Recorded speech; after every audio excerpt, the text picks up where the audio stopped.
오늘 말씀은 제가 질문으로 시작하겠습니다. 아주 쉬운 질문입니다. 솔직하게만 답해 주시면 되겠습니다. 여러분, 거짓말은 죄입니까? 어려우신가요? 거짓말은 죄입니까? 쉽죠? 죄입니다. 성경은 분명 거짓말은 죄다고 악하다고 말씀하고 있습니다. 하나님께서 미워하시는 죄라고 말씀하고 있습니다. 십계명에는 이웃에 대해서 거짓 증거하지 말라라고 분명히 우리 가운데 말씀해 주고 있습니다. 잠언 12장 22절 말씀에도 보면 이렇게 기록되어 있습니다. 거짓 입술은 여호와께 미움을 받아도 진실하게 행하는 자는 그의 기뻐하심을 받느니라. 요한계시록 21장 8절에서는 거짓말하는 사람의 최후를 아주 무섭게 우리 가운데 알려줍니다.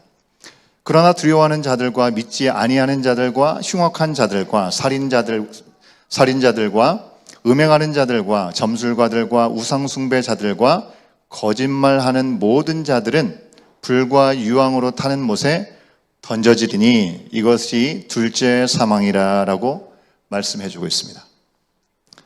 한 가지 더 질문을 드리겠습니다. 이것도 아마 여러분에게 쉬울 것 같습니다. 하나님이 미워하시는 이 죄인 거짓말을 우리 크리스찬은 해도 될까요? 하면 안 될까요?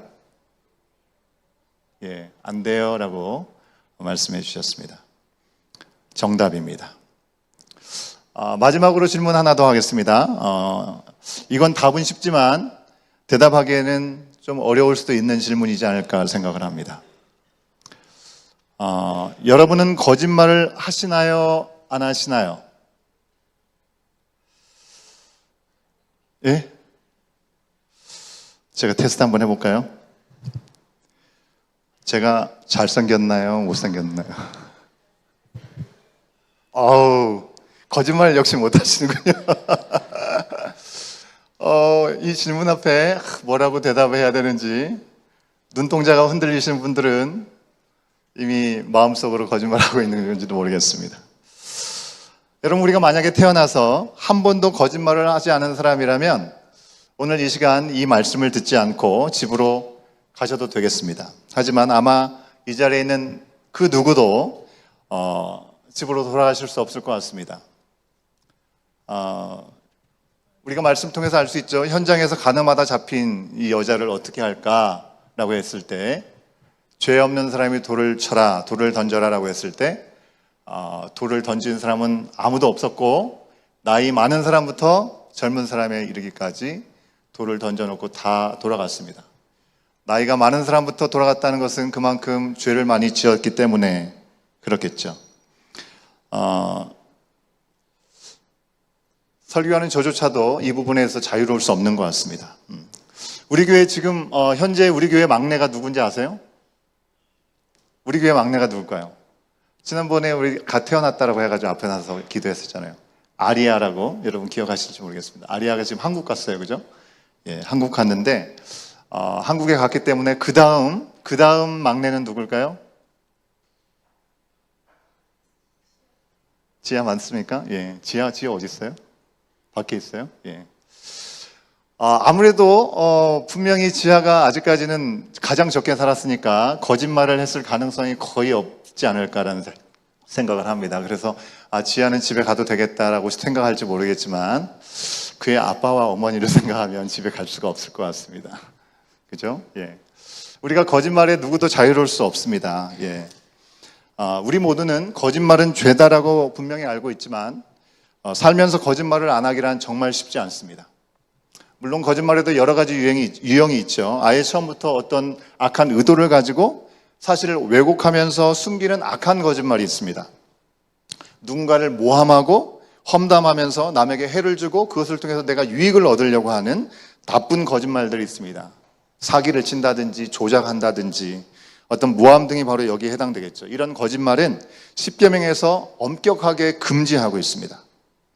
그러나 사회적으로 범죄에 해당되지 않는 어떤 의도적으로 악의적으로 거짓말을 하는 것이 아니더라도 우리는 때로 분위기를 좋게 하려고 하얀 거짓말, white lie라고 하죠. 그죠? 선의의 거짓말을 하게 되는데요. 여러분, 그럴지라도 선의의 거짓말일지라도 그것은 진실이 아니기 때문에 그것 또한 거짓입니다. 대표적으로 우리가 교회에서 예배를 드리고 친교를 할 때 이런 거짓말을 참 난무하게 뵙는 경우들이 있습니다. 이번에도 이렇게 멀리 출타하셨다가 들어오신 분 보시면 너무 반갑고 이 한국만 갔다 오면 더 이뻐지시고 더 젊어지시고 이런 모습들을 우리가 많이 보게 되잖아요. 그래서 이제 이렇게 보면서 너무나 반가운 나머지 또 얼굴이 벌써부터 동안인데 참 동안입니다 이렇게만 얘기만 될 건데 딸하고 자매 같다 뭐 이렇게 얘기를 한다든지, 좀 젊어 보이는 50대하게 고등학생 같다라고 얘기하는 거, 이것은 아주 명백한 거짓이 아닌가라는 생각을 합니다. 여러분, 때로 우리가 과장의 거짓말을 하기도 합니다. 갓난아이가 입만 떼도 뭐라고 했다고 해요? 아빠라고 했다고 하고 엄마라고 했다고 하고. 누가 그런 거짓말을 해요? 아빠, 엄마가 그런 거짓말을 합니다. 그런 소망이 있기 때문에 그렇죠. 심지어 신앙 간증을 하시는 분들도 원래 했던 것보다 이제 반복해서 하다 보면 거기에다가 뭔가를 좀 더 붙이고 과장을 하면서 붙이게 되는 그런 경우들도 있습니다. 남자분들 군대 다녀온 경험들을 얘기할 때 내가 좀 더 고생을 했다라는 얘기를 하고 싶어서 했던 그 고생에 더 살을 붙여가지고 과장을 하는 경우들도 있습니다. 반대로 그 사실을 축소하는 경우도 있죠. 거짓말도 있습니다. 보통 부모와 자녀들 간에 그런 일들이 많이 있죠. 저도 그렇지만 자녀들이 그 소다 음료, 그죠? 캔 음료 이런 거, 팝 음료 이런 거 먹는 거 건강에 좋지 않기 때문에 먹지 말라고 얘기하면 그것 때문에 이제 부모님에게 한 번만 마셨다라고 얘기하면서 2리터짜리를 드리게 이것도 뭐 과정이네요. 게임을 한다든지 아니면 스크린 시간을 갖는다든지 스크린 타임을 갖는다든지 이런 거 축소하는 것들 너무나 우리 가운데 흔하죠. 어린 자녀를 둔 부모님들은 병원에 데려가서 주사를 맞춰야 되는데 가기 싫어하니까 뭐라고 얘기합니까? 병원 갔다가 어떤 놀이방을 가든지 놀이터 갈 테니까 가자고 하면서 병원 얘기는 쏙 빼고 하죠. 그죠? 너무 이제 그 얘기를 하게 되면 스트레스를 받는 일들이 생기기 때문에 그렇습니다. 여러분, 그 외에도 우리가 우리 자신을 정당화하기 위해서 스스로 속이는 거짓말을 할 때도 있고, 사회생활을 잘 하려고 하다 보니까 정말 내가 싫은데도 좋은 척 해야 되는 거짓말들도 있습니다. 진실을 알지만 또 그 불의에 침묵하는 것도 바로 거짓이 되고 있는 것입니다. 이렇듯 우리가 하는 거짓말, 거짓 행동들은 여러분 우리가 다 나열하기에는 힘들 정도로 정말 다양하게 많이 있습니다. 오늘 여러분에게 전해드린 적용 질문 두 번째 질문, 우리 각 개인이 자주 하는 거짓말이나 행동이 있는지를 묻고 있는 질문이죠. 내가 가장 자주 하는 또 반복하는 거짓말이나 진실하지 못한 행동은 과연 무엇인가 한번 생각해 볼 수 있으면 좋겠습니다. 때로는 선한 의도가 있다든지 아니면 배려심 때문에 분위기를 좋게 하려고 하는 농담 섞인 하얀 거짓말, 그거야 뭐 어쩌겠습니까? 하지만 너무 사람들을 기쁘게 하려고 오버하면서 의도적으로 습관적으로 거짓말을 하고 있는, 그러면서 자기를 정당화하거나 잘못을 핑계대려고 하는 그런 거짓 부분들이 습관처럼 우리 가운데 있다면, 여러분 오늘 우리 가운데 허락하신 말씀을 통해서 우리가 좀 돌아보고 하나님이 미워하시는 이 거짓에 대해서 우리가 다시 한번 돌이키고 성령의 도우심 가운데 힘써 고칠 수 있는 우리의 모습이 될 수 있으면 참 좋겠다라는 소망을 가져봅니다.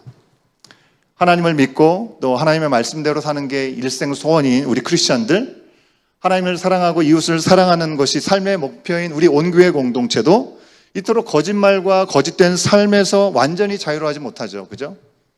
그런데 하물며 하나님을 떠나서 그리스도를 부인하고 자기 중심적으로 생각하고 생활하는 세상은 어떻겠냐고 하는 것입니다.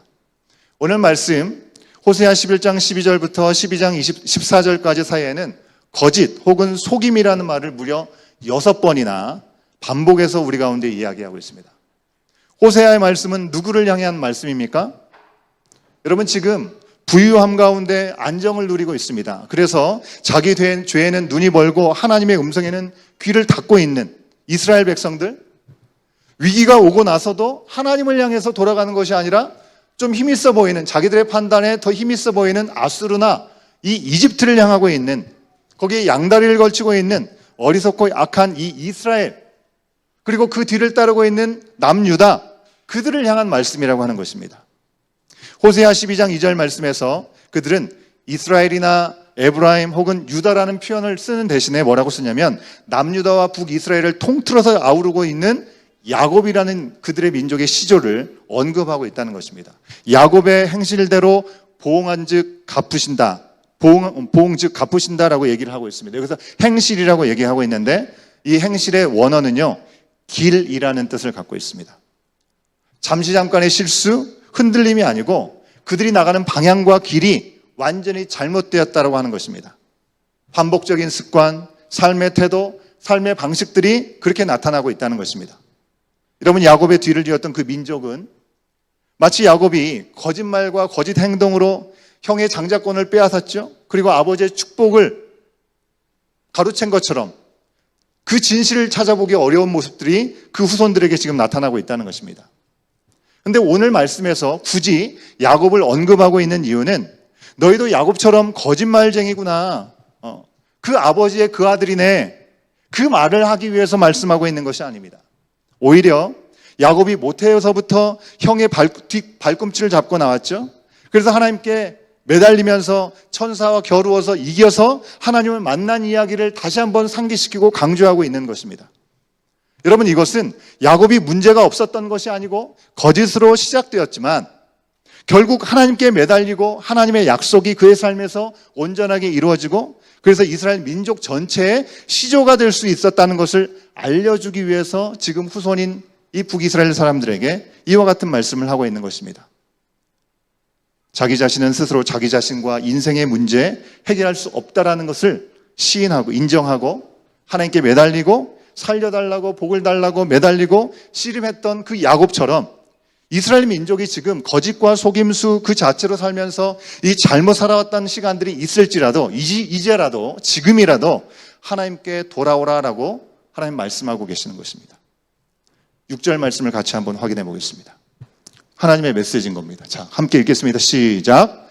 그런즉 너의 하나님께로 돌아와서 인애와 정의를 지키며 항상 너의 하나님을 바랄지니라. 여러분, 야곱이 거짓된 삶을 청산하고 복의 시작이었던 아브라함과 이삭에 이어서 복이 될 수 있었던 것은 하나님이 그를 만나 주셨기 때문에 그것이 가능했던 것입니다. 그가 노력하고 애쓰고 깨달은 대로 뭔가 애써가지고 이룬 것이 아니라 여러분, 베델이라고 하는 장소에서 온 우주를 다스리시는 우주 만물의 여호와 하나님께서 벌레 같은 이 야곱을 만나 주셔서 그의 삶을 변화시켜 주셨습니다. 하나님만이 해답이라고 믿고 매달려서 하나님을 만났을 때 그의 은혜와 복의 기회가 야곱에게 온전하게 허락되었다고 하는 것입니다. 분명히 야곱은 거짓말장이었고 사기꾼이었습니다. 자기가 속일 뿐만 아니라 또 속으면서 어려운 시간들을 보내면서 어머니와 아내들의 이르기까지 욕망의 삶을 살았습니다. 형과 삼촌과 원수가 될 수밖에 없는 그의 삶의 자리가 있었지만 구원을 받을 뿐만 아니라 하나님의 놀라우신 계획 가운데 약속대로 이스라엘 민족의 시조가 되는 놀라운 복을 그는 허락받은 것입니다. 그러나 지금 이스라엘은 야곱이 인생에서 단 한 번 잘했던 회개, 하나님께 매달리는 것, 이거는 전혀 본받지 않고 버티고 있다고 하는 것입니다. 지금 무기력에 빠져가지고 아무런 힘이 없는 것도 아니고 아주 적극적으로 아수르를 기대고 있고요. 동시에 이집트라는 나라를 보험으로 들어놨습니다. 혹시나 하면 얼핏 하면 여기에 붙어가지고 우리가 좀 구원을 얻을까라는 생각이 들었습니다. 그런데 서로 적대적이었던 이 두 강대국에 줄을 섰던 이스라엘은 산산이 부서지게 될 것이라는 것을 말씀을 들었습니다.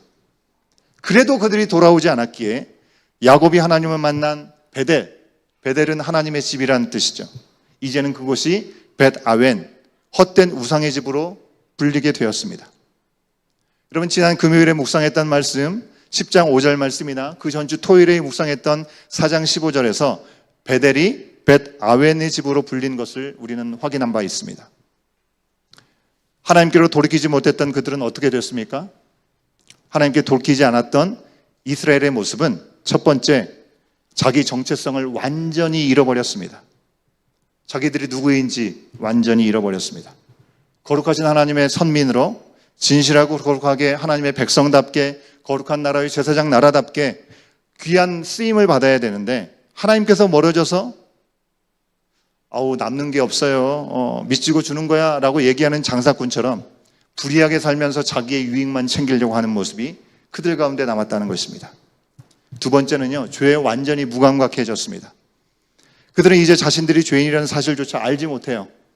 내가 최선을 다해서 이만큼 성과를 거두었지라고 자만에 빠져 있습니다. 여러분, 제가 이 부분에 있어서는 부끄러운 고백을 하나 할 게 있습니다. 제가 20대 후반부터 해외에 나와서 사역을 하기 시작했는데요. 주로 해외 이민교회에서 사역을 했습니다. 중간에 제주도에서 사역을 한 시간도 있었지만요. 처음에 해외를 나갔을 때 그때는 지금처럼 유튜브가 이렇게 발전되어 있다든지 아니면 넷플릭스가 이렇게 있었던 때가 아니었습니다. 저는 주로 진짜 사람들이 많이 없는 한적한 섬에서 목회자로 살았기 때문에 친구들이 별로 없었어요. 친구들을 만날 기회도 없었고, 그나마 사역자들 가운데 다 연배가 많으시지만 그나마 테니스를 한 번씩 치는 것 외에는 큰 취미가 없었습니다. 그래서 가끔 시간이 있을 때는 영화를 좀 보기도 했는데요. 문제는 이제 살았던 곳이 이제 영어권, 스페인어권 이러다 보니까 대충 내용은 알아듣지만 디테일을 많이 놓치는 거죠. 그래서 극장보다는 집에서 영화를 다운받아서 보는 것을 더 좋아했습니다. 이제 애들이 어렸기 때문에 극장 가서 보더라도 주로 이제 디즈니 영화를 본다든지 어떤 만화 영화 이런 것들을 주로 봐왔기 때문에 저는 많은 영화를 볼 수가 있는 그 사이트에 돈을 주고 가입을 해가지고 무료로 다운을 받아서 만족스럽게 취미생활을 했던 시간이 있었습니다. 근데 한 번은 사촌 동생이 저희가 있는 곳에 방문을 했어요. 저는 분명히 이제 돈을 내고 봤기 때문에 문제가 없었다고 생각을 했는데 이제 저희 아내에게 물어본 거예요. 오빠는 목사님인데 저래도 되냐라고 물어본 겁니다. 저는 나름대로 변명도 있고 남들이 다 그렇게 보면서 난 심지어 돈도 내고 본다. 무슨 문제냐라고 생각을 했는데 그 후에 다시 생각해 보니까 그것 또한 합당치 않은 거구나. 이건 아니라는 생각이 들어서 그 생활을 청산해야 했었습니다. 여러분 어떠십니까? 삶 속에서 혹은 남들도 다 그러하니까 그러니까 괜찮지 뭐. 나에게는 다른 방법이 없고 이게 최선이야 라고 생각하는 부분들, 그래도 나 정도면 최선을 다해서 괜찮게 살고 있어 라고 스스로 우리의 불의와 우리의 불법과 우리의 그런 부분들을 타협한 적은 혹시 우리들 가운데는 없을까요? 하나님께서 기뻐하시지 않는 줄을 우리가 분명히 알면서도 우리 스스로를 속이거나 남의 눈을 속이고 하나님이 다 보고 알고 계시는데도 진실되지 못하거나 옳지 않은 편법으로 일삼으면서 최선과 열심을 다했다라는 그런 무기로 그것을 내세려온 적이 우리 가운데는 혹시 없냐는 것입니다. 아담은 배우자를 핑계댔습니다. 하나님께서 추궁하실 때. 하와는 환경 탓을 했습니다. 남의 탓을 하면서 잘못된 것을 정당화하려고 했습니다. 그렇게 우리가 고집을 피우면서 정당화해 본 적은 우리 가운데는 없나요? 수많은 성경의 인물들을 보면요, 놀라운 순종과 믿음의 역사들도 있지만 한편으로는 거짓되고 편협되고 욕망에 이끌리고 자기를 정당화하면서 이 변명하고 핑계지는 그런 모습들도 우리가 보게 됩니다. 근데 하나님께서는 그럼에도 불구하고 당신의 열심과 당신의 은혜로 그 모든 것을 있는 그대로 보시면서 사랑하시고 그 악함과 그 약함과 허물을 사하시기 위해서 아들 예수 그리스도를 우리 가운데 보내주신 것이죠. 그래서 예수님께서 이 땅에 오신 것입니다. 이 땅이 거짓과 속임수로 가득하고 우리는 기회만 생기면 어쨌든지 쉽게 타협하려고 하고 자기를 정당화하려고 하고 그러는데 죄에 무감각해지고 자연스럽게 하나님으로부터 멀어질 수밖에 없는 그런 우리들의 모습이 있기 때문에 예수님이 오셔야만 했던 것이죠. 빛으로 오셔서 우리의 어둠들을 드러내주시고 십자가에서 우리 죄를 다 지심으로 말미암아 죄의 권세를 다스릴 수 있는 자유를 우리 가운데 허락하셨다는 것입니다. 그래서 모든 거짓과 불법과 어둠에서 우리를 건지신 것입니다. 사랑하는 여러분, 우리는 성경 속에 어떤 인물을 그래도 좀 더 닮았다라고 생각할 수 있을까요? 성경 속의 인물 중에 내가 가장 닮았다고 생각하는 사람은 여러분들에게 어떤 분이십니까? 적용 질문이죠. 누군가가 떠올랐다면 그 사람을 떠올린 이유는 과연 여러분에게 어떤 이유가 있으십니까? 거짓과 속임수에 능했지만 먼 길을 돌고 돌아가지고 하나님밖에 답이 없다라고 고백하면서 굴복하고 죽도록 매달려서 하나님의 귀한 일꾼으로 쓰임받았던 지렁이 같은 야곱이 우리의 모습 가운데 있습니까? 아니면 늘 하나님과 동행하고 하나님 나라를 꿈꾸면서 죽음을 보지 않고 동행해서 하나님 앞에 품에 올라갔던 애굽이 여러분에게 떠오르십니까? 아니면 하나님의 마음에 합했던, 그래서 믿음과 순종의 삶을 살다가도 이 대차게 한번 쓰러지고 무너졌다가 다시 은혜로 일어났던 다윗을 여러분 생각이 떠오르십니까?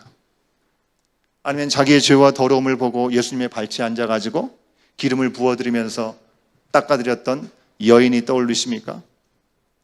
내가 열심으로 살았지만 예수님을 직접 만나고 보니까 내가 죄인 중에 괴수였다, 하나님을 회방했다라고 고백하고 돌이킨 후에 하나님의 종이라고 고백했던 바울과 같나요? 그럼 우리가 누구를 닮았든지요, 우리가 이제 바라보고 본받고 따라가야 될 분은 바로 성탄의 주인공이신 예수님인 줄 믿습니다. 하나님의 아들이시면서 가장 낮은 곳에 오셔서 사랑으로 우리 죄를 대신하여 주시고 구원의 길이 되어신 예수님, 거짓이 없으시고 변함이 없으셔서 유일한 소망이 되시는 우리 예수님만, 그 예수님만을 우리는 바라보고 따라가야 될 줄로 믿습니다. 지금 우리는 거짓과 속임수로 가득한 이 세상 속에서 여러분, 우리는 누구로 살아가고 있고 무엇을 따라서 어디를 향해 가고 있습니까? 길과 진리와 생명이신 오직 예수님, 그 예수님만 향해 나가야 될 줄로 믿습니다. 오늘부터 우리는 4주간 예수님께서 오신 그 은혜의 때, 그리고 이제 약속대로 다시 오실 그날을 소망하면서 대림절을 지키게 됩니다. 어제나 오늘이나 내일 영원토록 변함없으신 우리 주 예수 그리스도, 믿을 것도 없고 의지할 것도 없는 이 세상에서 오직 유일한 소망 되시는 예수님만을 우리가 바라고 말씀을 따라 살겠다라고, 우리가 만약에 오늘 이 시간 결단한다면 여러분, 하나님은 우리 가운데 무엇을 주실까요? 진실됨을 주실까요? 아니면 거짓말하면 혓바늘이 도나가게 하는 일들을 바로 행하게 하실까요? 가끔 그런 반응들도 있습니다. 그죠?